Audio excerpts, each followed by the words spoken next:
vaccines' efficacy rates. The vaccines from Pfizer, BioNTech, and Moderna have super high efficacy rates, 95 and 94%. But Johnson & Johnson, just 66. And if you only look at these numbers, it's natural to think that these vaccines are worse than these. But that assumption is wrong. These numbers are arguably not even the most important measure of how effective these vaccines are. To understand what is, you first have to understand what vaccines are even supposed to do.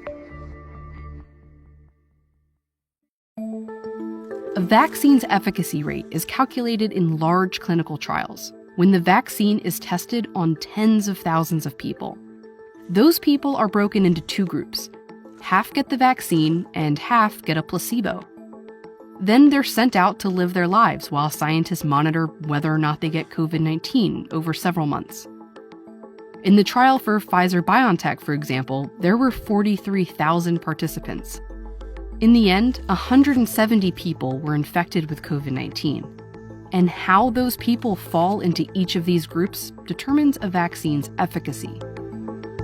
If the 170 were evenly split, that would mean you're just as likely to get sick with the vaccine as without it, so it would have a 0% efficacy. If all 170 were in the placebo group and 0 people who got the vaccine were sick, the vaccine would have an efficacy of 100%. With this particular trial, there were 162 in the placebo group and just 8 in the vaccine group.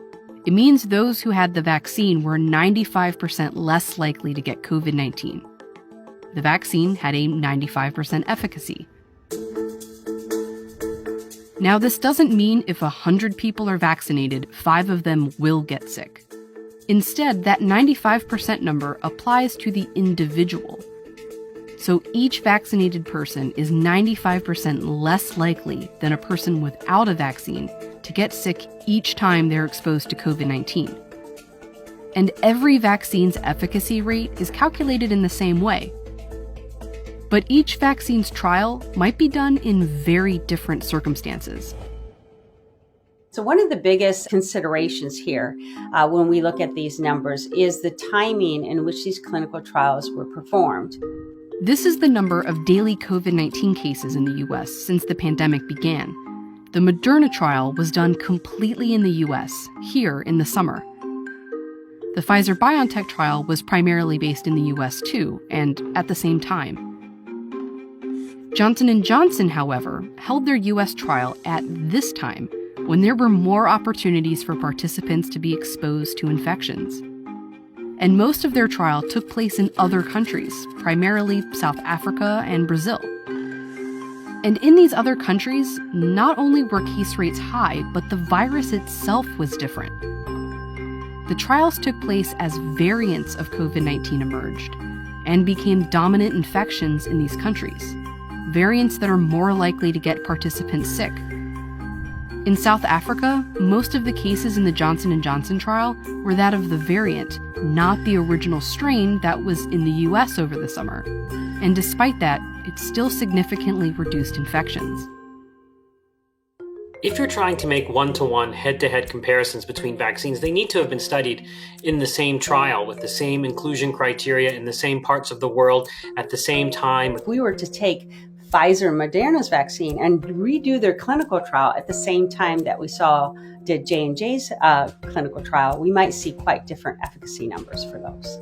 These efficacy numbers really just tell you what happened in each vaccine's trial, not exactly what will happen in the real world.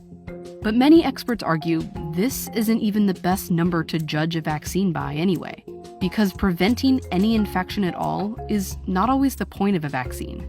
The goal of a vaccine program for COVID-19 is not necessarily to get to COVID-0, but it's to tame this virus, to defang it, to remove its ability to cause serious disease, hospitalization, and death. It helps to look at the different outcomes of an exposure to COVID-19 like this. The best case scenario is you don't get sick at all. The worst case is death. In between, there's being hospitalized, severe to moderate symptoms, or having no symptoms at all. In the absolute best circumstances, vaccines give you protection all the way to here. But realistically, that isn't the main objective of COVID-19 vaccines. The real purpose is to give your body enough protection to cover these possibilities. So if you do get an infection, it feels more like a cold than something you'd be hospitalized for.